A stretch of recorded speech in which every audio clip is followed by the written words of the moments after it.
Assalamualaikum warahmatullahi wabarakatuh. Alhamdulillah wassalatu wassalamu ala Rasulillah wa ala alihi wa sahbihi wa mawala. Amma ba'du. Alhamdulillah, puji syukur kita kepada Allah.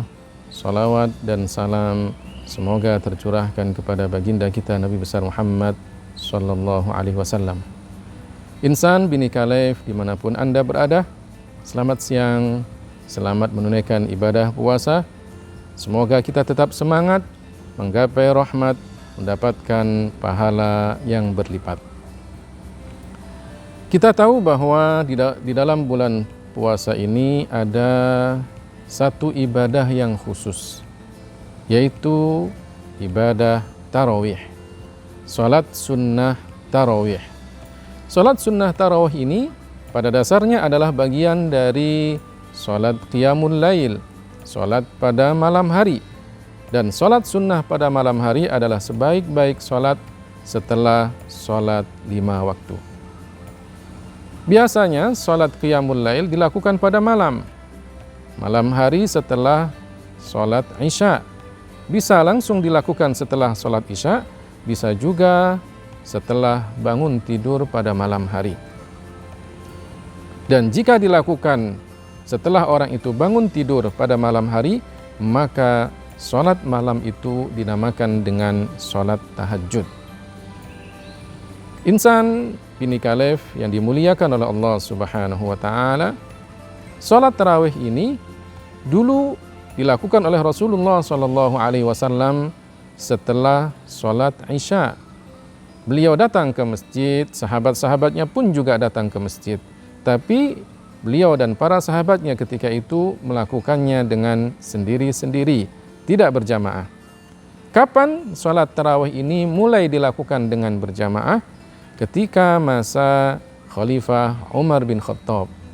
Beliau mendapatkan ilham, punya inisiatif untuk mengumpulkan para sahabat dalam sholat tarawih secara berjamaah. Ditunjuklah ketika itu Ubay bin Ka'ab, sahabat yang mempunyai suara merdu dan hafal Al-Quran, beliau sebagai imam. Dari sejak itu sampai sekarang, tradisi umat Islam dalam sholat tarawih melakukannya secara berjamaah. Berapa jumlah bilangan rakaat sholat tarawih yang dilakukan oleh Umar bin Khattab dan para sahabat ketika itu? Jumlah rakaatnya adalah 20 rakaat. Dilakukan dengan 2 rakaat salam, 2 rakaat salam, 2 rakaat salam, dan ditutup dengan witir 3 rakaat, 2 rakaat salam dan ditambah 1 rakaat. Apakah boleh kemudian sholat tarawih ini dilakukan dengan 4 rakaat salam? Boleh. 4 rakaat salam, 4 rakaat salam, kemudian ditutup dengan witir 3 rakaat. Dalam mazhab Abu Hanifah, witir 3 rakaat itu dilakukan dengan sekali salam, tapi berbeda dengan sholat maghrib. Jika di dalam sholat maghrib ada tasyahud awal, maka dalam sholat witir menurut Imam Abu Hanifah 3 rakaat salam, hanya 1 tasyahud, yaitu tasyahud akhir. Insan Bini Khalif yang dimuliakan dan diberkati oleh Allah Subhanahu wa Ta'ala, karenanya jangan pernah kita menyia-nyiakan kesempatan yang baik ini. Meskipun kita sekarang dalam suasana menghadapi pandemi COVID-19, tetap kita ibadah. Jika masjid-masjid kita di antara lingkungan kita, di sekitar rumah kita ditutup, tidak ada lagi sholat tarawih, maka jadikan rumah-rumah kita sebagai musalla. Ajak anak-anak kita, saudara-saudara kita, keluarga kita untuk sholat tarawih berjamaah. Siapa yang menjadi imam? Yang bagus bacaan Al-Qur'annya, yang fasih bacaan Al-Qur'annya. Apakah kemudian ketika menjadi imam harus dengan bacaan yang panjang? Itu sangat dianjurkan. Tapi jika kemudian kita hanya mempunyai hafalan yang sedikit, hafalan surat kita cuma sedikit, maka boleh juga dengan surat-surat yang pendek kita menjadi imam. Jangan sia-siakan kesempatan yang berharga ini. Jadikanlah Ramadan kali ini untuk bisa dekat dengan keluarga. Kita bisa menjadi imam bukan hanya di dalam keluarga, dalam urusan rumah tangga, tapi juga di dalam urusan ibadah. Insan Bhinneka Lev yang dimuliakan oleh Allah Subhanahu wa taala. Sebelum saya akhiri kultum yang singkat ini, ada beberapa pertanyaan yang sudah masuk kepada saya, tapi akan saya bacakan 2 pertanyaan saja. Yang pertama, pertanyaan dari saudara Senov Grimaldi, Internal Audit Department. Beliau mengatakan, bagaimana hukum fikih dan hadisnya untuk sholat fardu dan sholat tarawih secara berjamaah di masjid pada bulan puasa kali ini? Karena mengingat sekarang kita sedang mengalami pandemi COVID-19, sehingga kemudian dalam berjamaahnya pun safnya ada jaraknya kira-kira 1 meter.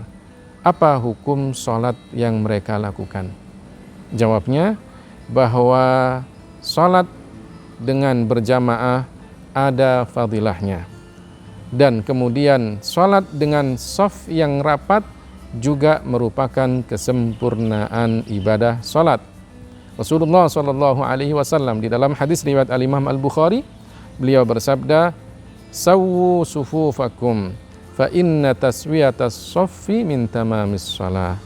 Rapatkan shaf-shaf kalian karena sesungguhnya rapatnya shaf adalah termasuk kesempurnaan sholat. Jadi shaf yang renggang tidak mempengaruhi sahnya sholat, tapi hanya untuk menyempurnakan ibadah sholat berjamaah. Pertanyaan yang kedua dari saudari Indri Fitriani, Operation and Service Division. Pertanyaannya mengatakan, apabila saya berjamaah dengan anak kecil yang belum mengerti sholat, apakah untuk niatnya saya niat imam atau tetap sholat munfarid, yaitu sholat sendiri? Jawabannya bahwa kita memang dianjurkan untuk mengajari anak-anak kita sholat. Tapi anak yang umur berapa yang bisa kita ajak untuk berjamaah? Anak yang sudah mumayyiz, yang sudah mengerti dasar-dasar agama Islam. Sebagian ulama mengatakan anak yang sudah bisa mandiri di dalam hal bersuci, buang air kecil, buang air besar, dan juga mandiri dalam hal makan dan minum. Maka anak yang seperti ini adalah anak yang mumayyiz. Kisaran umur 7 tahun.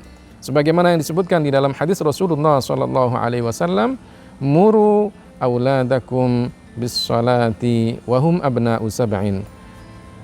Perintahkan anak-anak kalian salat ketika mereka umur 7 tahun. Artinya anak-anak yang seperti ini kita ajak untuk berjamaah dan kita juga mendapatkan pahala berjamaah dengan mereka. Tapi anak yang belum mumayyiz, umur 4 tahun, 5 tahun, maka tidak bisa kita ajak untuk sholat berjamaah. Demikian 2 pertanyaan yang bisa saya jawab. Mudah-mudahan ada hikmah, ada manfaat, tetap semangat untuk menggapai rahmat Allah Subhanahu wa taala. Mudah-mudahan Allah Ta'ala memberikan taufiknya, kita bisa menyempurnakan ibadah puasa pada bulan Ramadan kali ini. Bhinneka Lev bersatu dalam kebaikan. Terima kasih atas segala perhatian, mohon maaf atas segala kekurangan. Hadanallahu wa iyyakum ajma'in. Assalamualaikum warahmatullahi wabarakatuh.